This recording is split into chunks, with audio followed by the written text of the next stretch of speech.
Oh, you want to know what I think? Oh, Gearspace.com. You magnificent, baffling, infuriating digital beast.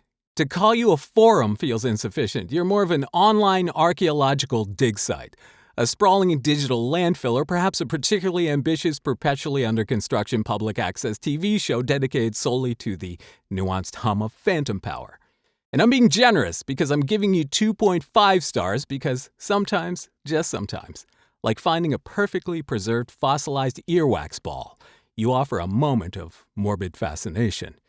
So this is my review of Gearspace. From the mind of Mark Yoshimoto Nemkov.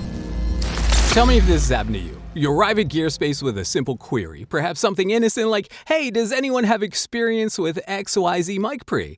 And what you're immediately submerged in is the deep, stagnant pond of historical grievances. You're not getting answers. You're witnessing the digital equivalent of a decade-long family feud over the proper way to coil an XLR cable. You'll scroll past dozens of threads from 2008 debating the merits of SPDIF over light pipe, a conversation that has aged about as gracefully as a dial-up modem, all to find a single cryptic reply from an avatar whose profile picture is clearly a photo of their own knee. Clarity, forget it. This is where clarity goes to die a slow, excruciating death by thread drift and passive-aggressive emoticons. The new post section is a glorious, chaotic testament to the human condition. It's less of a structured forum and more of a digital Jackson Pollock painting splattered with half-formed thoughts, unsolicited philosophical ramblings about the sonic properties of spiritual enlightenment, and breathless announcements of gear purchases that, frankly, no one asked for. 1 minute, you're trying to discern the subtle differences between two high-end compressors, and the next, you're neck-deep in a 40-page debate about whether the type of wood used in a studio desk imparts a discernible sonic footprint. It doesn't, but don't you dare say that out loud.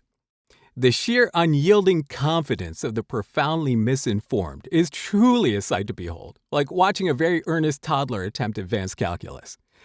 But the true gut-punching joy of Gearspace lies in its community.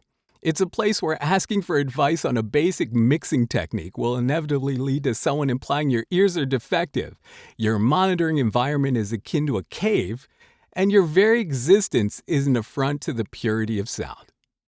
The humble brag is elevated to an art form, with members casually mentioning their Grammy nominations while simultaneously complaining that the latency on their secondary laptop's tertiary interface is wrong. It's a glorious self-perpetuating cycle of one-upsmanship and thinly veiled contempt for anyone who hasn't yet achieved pro status, a designation often self-awarded by the same people giving terrible advice.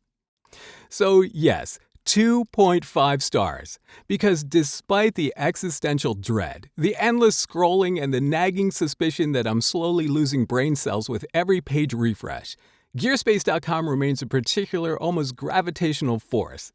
It's the internet's equivalent to that weird relative you tolerate at family gatherings. Confusing, often infuriating, but undeniably frustratingly there.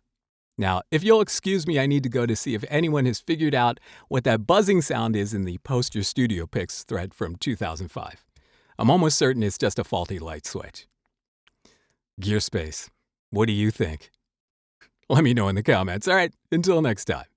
This is Mark Yoshimoto Nemkov, fading to black.